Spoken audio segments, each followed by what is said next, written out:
Sam McCall, physical therapist, posture princess, lover of movement. So what am I doing today?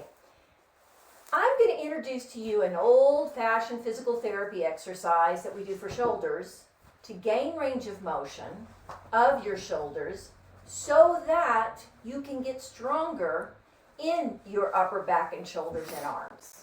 But let me explain this. Number one, everything's connected. So if I help you gain range of motion, meaning I help you stretch your shoulders, then you should feel better if there is discomfort in the neck and shoulders, and you should be able to have the capacity to do better at strength training if that's something you like to do.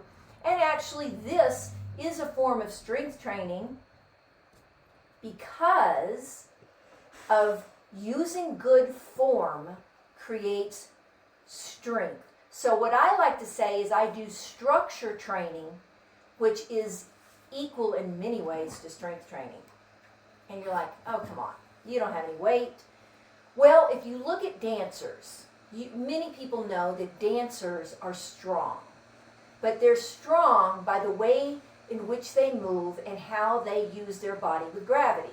So sometimes you do need to understand a little bit more about how the body works so that you can understand that you don't have to run to the gym right away to lift weights to get strength. But I don't want to go there. I just want to stretch this out a little bit. I want to get right on the point that I am here. I want to help you gain more shoulder range of motion, more movement in your shoulders, because if you don't have good range of motion in your shoulders, which most people don't because of our lifestyle over a computer and the phone, then you are going to be limited in your strength and you set yourself up for shoulder and neck injuries. Now, I'm a firm believer that a lot of shoulder problems that we see today started in the neck, because that's where the neurological connection is. And when the neck is really tight and it doesn't have the ability to move well, it is going to impact the area called the shoulders and upper back. Now, I cannot tell you that every shoulder injury is because of that, but you can look at this as preventive, or you can look at this as something to help you gain range. It could help you get rid of some discomfort, and also you could just take what you learn here, and if you do like to go to the gym and you do like to lift, you can use the principles I teach you here and you can lift weight better. Now, do remember, most of the time when I work with people in their weightlifting life, they have to drop the amount of weight they're lifting when I adjust the structure, because I make it more efficient, more difficult to lift as much weight. So there's less compromise. So when I change the way you move, it will also have an impact on how much weight you possibly will lift doing a press, any kind of like a over the head press or something like that, because we're going to integrate the structure part. Now, on another note, if you get better range of motion in your shoulders and your upper back, which is all the same to me, then you will be very likely functionally around your house have more strength. So you will gain strength from a functional level, meaning life, doing this, doing that, everyday stuff that everybody ignores. But you may, from a weightlifting point of view, have to drop some of your weight and then build back up. Okay, here we go. Because weightlifting isn't real functional, it's a whole different perspective. Not that it's not good, it's just different.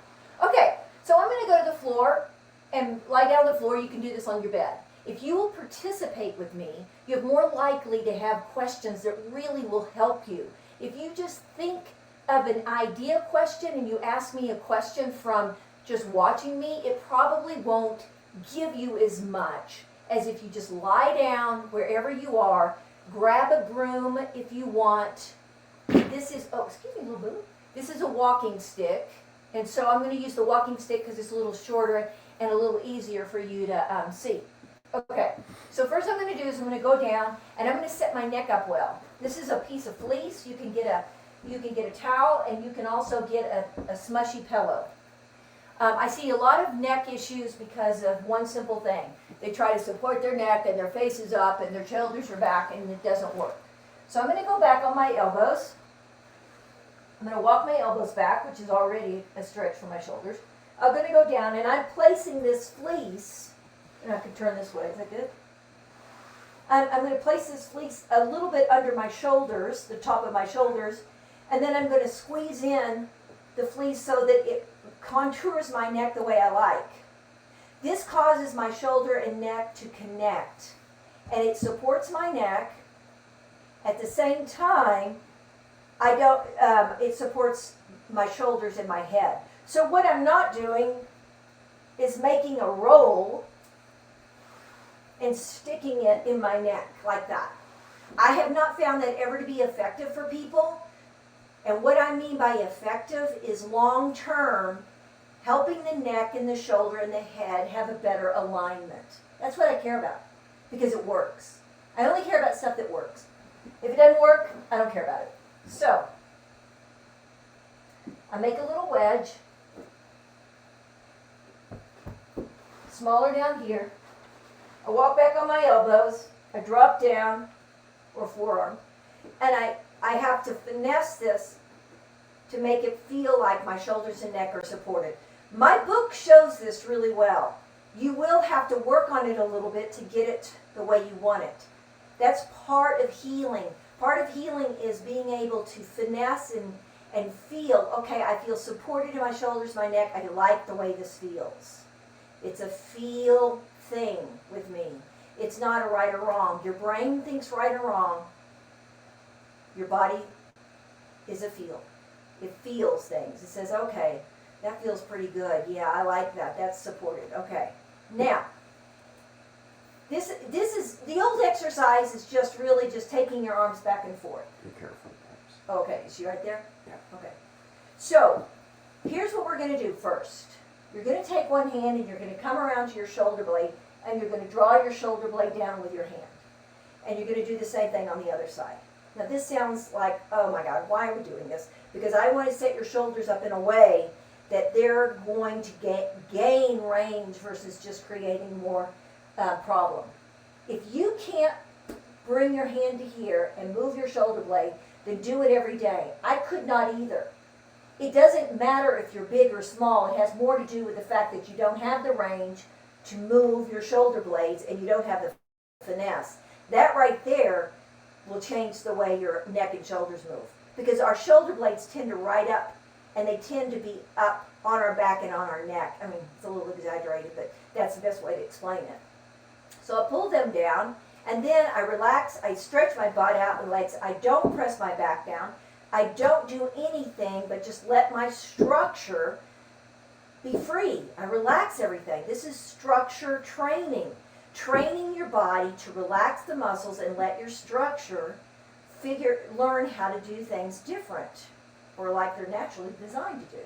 So now my shoulder blades are down. I may feel like my chest is up a little. Don't worry about it. We're going to address that in a minute. So now I'm going to hold on to this comfortably, wherever I like. And I'm going to begin to take my arms back. And you may get to right here, and all of a sudden, sooner or later, you start to feel your chest coming up, your back arching, because this is not moving. So if this isn't stretching, then something's got to give, and a lot of people's back will pop up right there. So at this point, things are important to change or to do. I don't want to force my arms back and have my chest pop up. What use is that? I want to anchor or tell my sternum, don't pop up. And if I tell my sternum not to pop up, you will feel some sort of muscle engaging right in here. So don't worry about what muscle. Just tell your rib cage to hold that as you take back this to the best you can. And you go, that's all I can do. That's pulling on my shoulder. Great. Come back. You may not get very far. It's not how far you get, it's the quality of how you do this. So, I pick this stick up again. I start taking it back. I begin to feel my chest pop up. I'm going to exaggerate so you can see. Chest is popping up. Now that's an exaggeration for me, but maybe not for you. So I anchor here, and I take my shoulders, my arms back, and I don't force like, that's it. If that's it for you, that's it for you. You can hold it for just a moment, and then keep your arms straight and come all the way back down and rest. So rest in between each time. Now if you say, I can't keep my legs straight, it hurts my back on the bed, no matter what, it's fine. Bend your legs up. Don't flatten your back. Just bend your legs up till you feel good, okay? Just let your structure go and focus on points in your structure that you do not let them cheat. So in other words, what does cheat mean?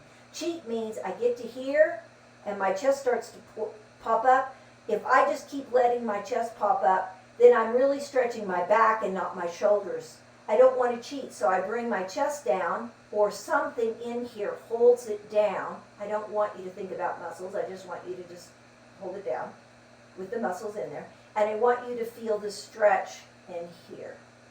So over time, you do 10, you relax, you do 10 at a time. You're working for every one of your moves to be of quality. And what is quality?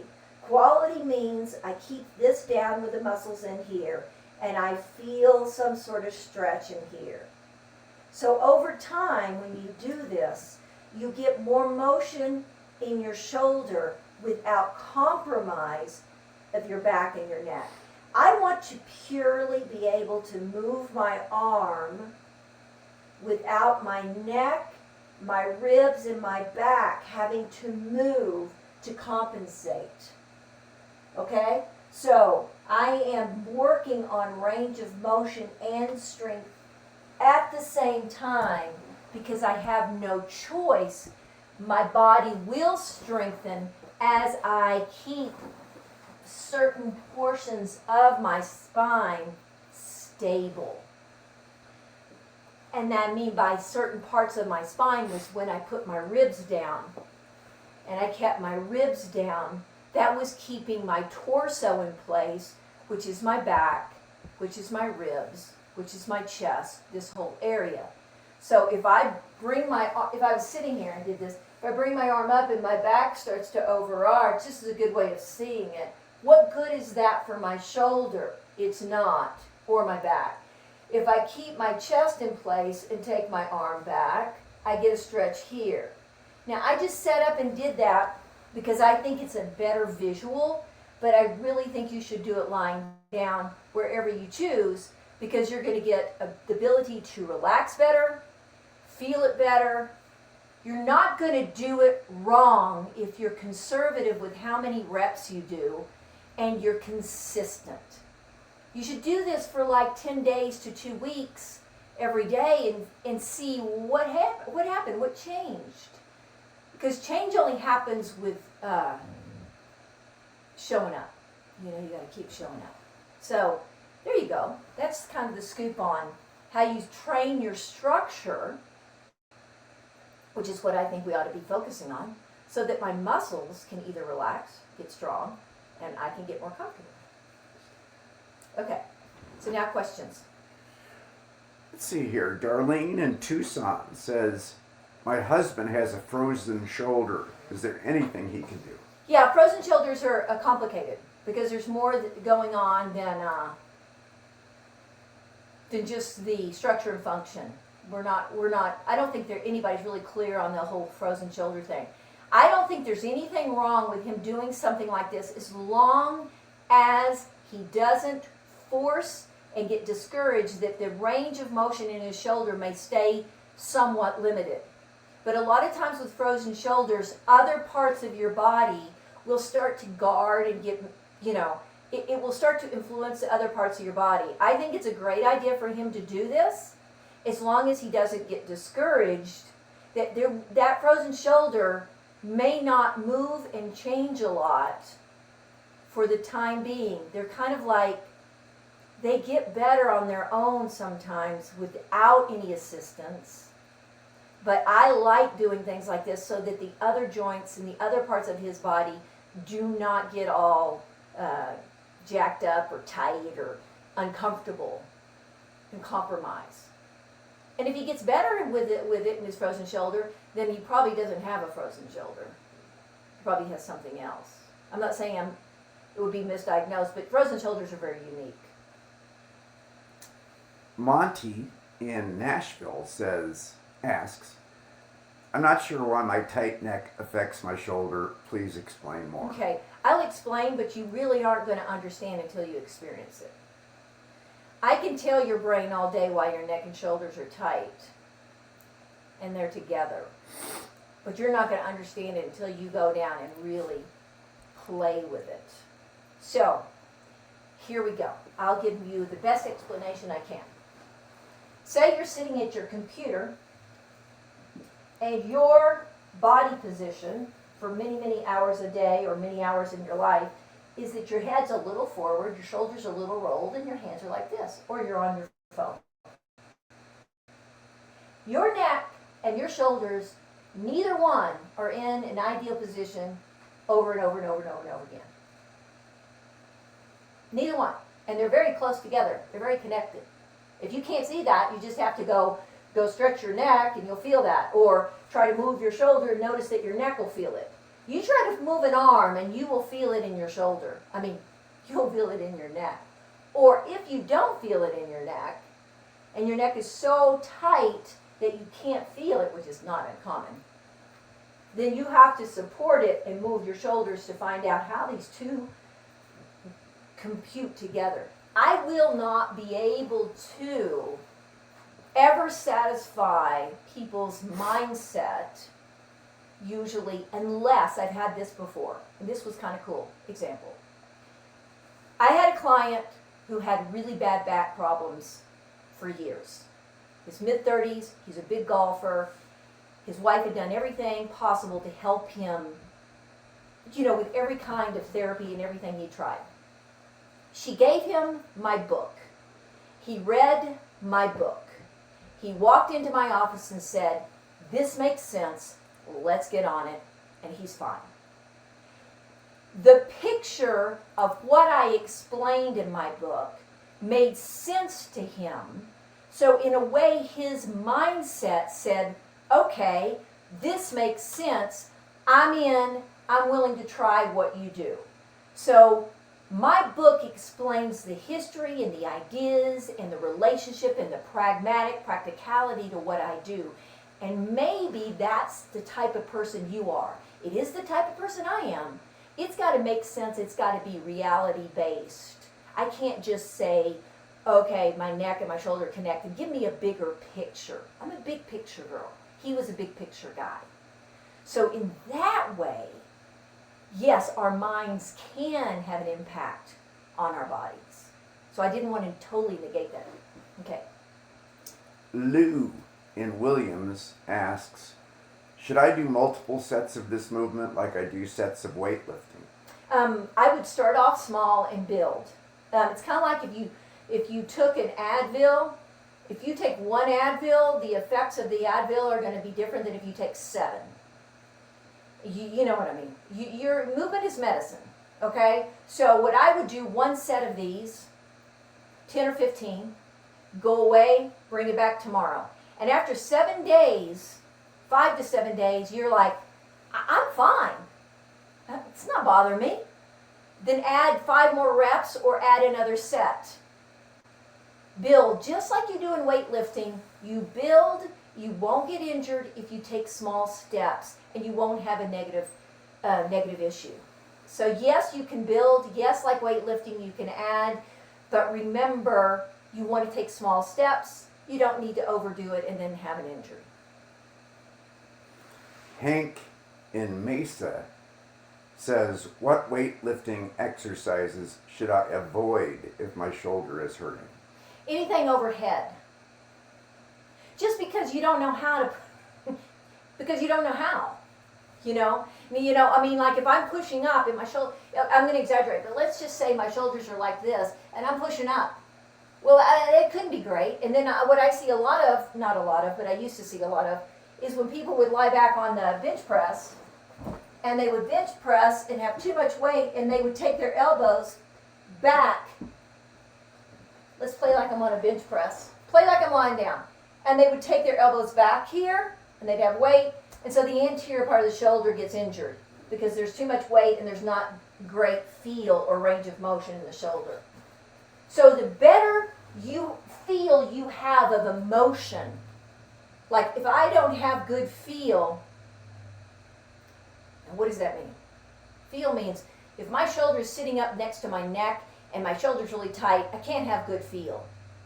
Good feel is when I take my arm forward and back, I can feel my shoulder blade connected. I can feel all sorts of small little movements. I can feel the little nuances of it, okay?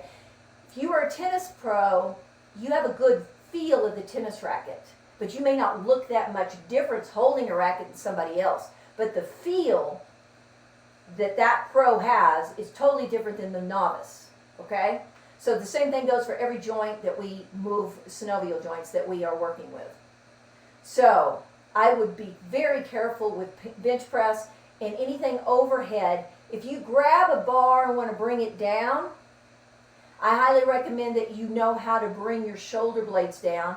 And there's a lot of controversy of whether you should go back or forward. And I just tell people, just go to the top of your head at first. I mean, you're not getting as much motion, but you're at least not injuring yourself. And I don't really like to give weightlifting advice because of a couple of things. I don't know your body. You know, I just don't know your body. That's one of the biggest things. If I saw you and I saw things and I could recommend and things like that, that's one of the main things. And I'm not a weightlifter. I do martial arts. So when I help people in weightlifting, I get into their world.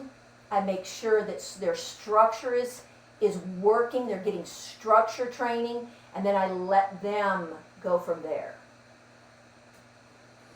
Bev in Flagstaff says, explain more what you mean by better alignment of the neck, shoulder, and back. Okay, so I'm going to sit here.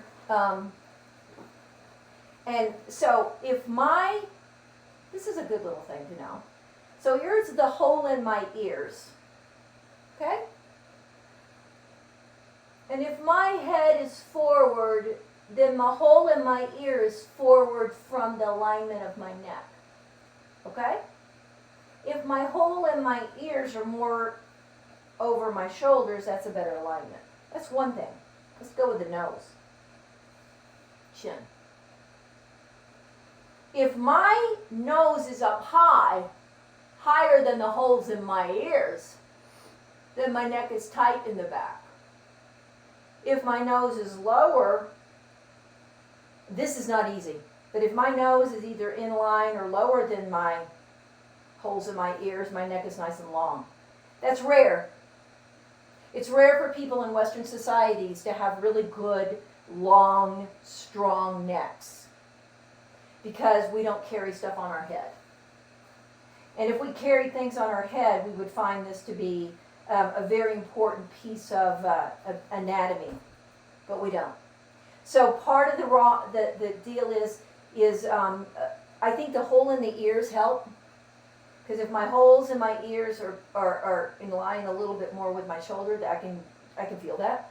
And if the nose is in line or lower than my holes in my ears, I can kind of feel that, okay, that's better. That's better than that. That would be alignment from the upper body. You may have answered this. Jeannie in Scottsdale says, it's easier on my lower back if I bend my knees. Is that okay? Yeah, that's fine. That's fine. Just don't flatten your back. Don't tense your back. And sometimes, let me show y'all, everybody, a little trick that people love. When they have low back pain and they really want their back to relax while they're lying down, here's a great trick. You're lying in bed or lying on the floor, wherever you lie. Put either a pillow or a couple of pillows, can you see that? And let your heels relax and let your feet rest. It kind of holds you. Don't get your feet way back here to your butt, and don't get them so far away that they fall down. But the cool thing about a pillow down here in your bed, is that it can kind of hold for some people, it holds your foot, and it's totally up to the person how it works. It can hold you so that you actually feel a little relaxation in the hips. But your heels have to be on the ground or on the bed. Stay down. Okay. Mary in Peoria says, so should I feel my whole spine touching the floor or bed? No. All right, so here's the game of what should touch the bed or floor. Great question. Can we do that? I may do a whole video on that. I may do a whole live video. All right, if I was a kid, I would feel a lot of my anatomy touching the ground. I'd be so relaxed. My back, my butt, everything. And here's the interesting thing. I want more of your legs to touch, more of your butt to touch, more of your upper back to touch. But if you don't have a lot of touch around your lumbar spine, that's actually okay. But if it's not comfortable, then you can kind of stretch your back out and you can have some of your back touch. Where most people do not touch as well as I'd love for them to touch is in their butt and their legs and their upper back. What tends to happen is they feel a whole lot of pressure right here on the sacrum, which is the tailbone, the top of the tailbone. And then when they work with me for a while, they go, oh, that weight is off of my tailbone and it's down here in my tush, in my butt, and my upper thigh. So when I teach classes, that's what I'm looking for. I'm looking for people to feel like there's more weight in their lower body, and then there is it's distributed in their back comfortably. But they're not flattening their back and so obsessively trying to get that low back on the floor. It's literally the opposite. Now, if you do feel your low back's on the floor, but you also feel your legs are on the floor and your back are all, if you feel good with all that, then you're fine.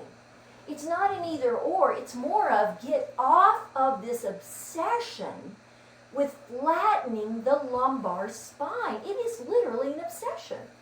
I see it all the time, and it doesn't make any anatomical sense. Now, I am not of the opposite. I'm just saying, why aren't we looking at the thigh bones and the butt and the thoracic and the, da-dun, da-dun, da-dun. Because your center of gravity is very dependent on how your butt and legs are relaxing on the floor or the bed. It's really dependent. Quentin in Houston says, is it bad that my neck tightens when I'm stretching my shoulders back? No, and actually I'm glad that you brought up that it does tighten, because that's common when you want to loosen an area of your body. There could be a guarding of something else. It happens all the time. So what I'd love for you to do is when you do the movement, and maybe you've got your arms, you're lying down, you've got your arms up over your head, you're lying there, that you can kind of see if it'll let go. And if it won't let go, that's okay too. You just keep repeating the movement, and ultimately those neck muscles should relax unless you're pushing your shoulders too hard and your neck just is kind of guarding. So there's a happy place where you're stretching the arms up and back, play like I'm on the ground, and I'm stretching away and coming back and forth. And then pretty soon, this just starts to let go, as long as I'm not overdoing it. Ellie in Seattle asks, how long should I hold my arms in extension? Yeah, that's a good question. It really depends on the person. Some people, I like to just have them count, take a breath, count 2 or 3 seconds, so that you feel like, yeah, that's good, and then come back down. For some people, that could really be too long, and they just get to that end range and go, oh, I got to bring my arms down. I work with people that are older, elderly people, that just getting their arm back there, that's a job in and of itself. So bringing it down quickly works for them.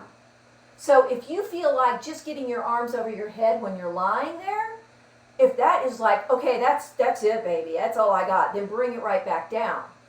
But if you're like, got your arms over the head, feeling a pretty good stretch, hang out there for a couple of seconds, bring it back down. You are the best physical therapist for your body when it comes to making these fundamental changes. This is called joint mobilization in a way in the physical therapy world. Physical therapists can work on a joint and help it move better, but you can do the same, and actually you can do a better job, because in a way, if you're doing it yourself, you get a better job done because your body's learning how to do it. Your body's learning how to do it itself. That doesn't mean that joint mobilization isn't needed at times from an outside force like a PT, because there are many reasons why we could use joint mobilization. But we need to help you empower yourself to do a lot of the things that they do, because then you're body smart. And being body smart is the most important thing. Body smart is, I know where my body is, I know how to use my body every day, in my life movements, and that will build into your weightlifting, your running, your walking, your hiking. It will build into every area of your life. Darlene in San Jose says, I'm pretty limited on how far I can extend my arms back with the pole. Yeah. Does it help? Yeah, it does. Your limitations are where you start. Your arm is designed, unless you've had a shoulder replacement and you have a frozen shoulder, either one of those, your arms are designed to move and shoulders are designed to move just like that. You are designed to be able to bring your arm and where your arm is in line with your ear without a lot of changes in your body. So give it time, be patient, and keep doing it, because you won't know what you can do until you actually put in the repetition and the showing up. And really be kind to yourself and don't force the thing. And, it's not an overnight deal. Some people it might be. Some people go, wow, I got that in 2 sessions. That was cool. But most people are going to not feel a lot of change right off the bat because the shoulder's been sitting in a position that's really tight. Shoulders are very, very, very important in the way your quality of your life as you age, because they're very connected to your neck, which is very connected to your ability to be upright. And you want to be upright and walking and enjoying life as you get older. And this is where I see the biggest problems are. Head, ribs up. This is where I see the elderly have the biggest problems. And so, take the attention now. Give it the attention. Don't wait. Why wait? Why wait? Okay. Last question. Oh yeah, good. Terry in Portland says, how about that lifting exercise where I pull down overhead? Does that tighten my shoulders instead of loosening them? No. If you're doing an overhead pull down is what I'm assuming you're talking about. I'm assuming you're doing one of these. No, it's how you do it. It's like if I bring my hands are up here, I'm grab the, whatever it is, I don't know. Are my shoulders up at my ears? Am I doing all the work right here and concentrating? Is all the work concentrating in this little small area? Not good. But is the concentration moving through my back, upper back, and I'm coming down and I feel it? That I'm using my whole back as I do it? Don't let the concentration be right here. It's the quality of the movement. My shoulders are coming down and my upper back is part of that movement, which is a little bit of another subject. But your shoulder, this is a small part of your shoulder. Your upper back, where your shoulder blades are, that's the biggest part of your shoulder. So don't ignore it. Shoulder, but where is it anchored? Back there. That's where it starts. Okay, this was good. Like, share, email me at McCallMethod.com, and ask me any questions you have. I'm happy to help. Take care. Subscribe. Oh yeah, subscribe too. There I am. I forget subscribe.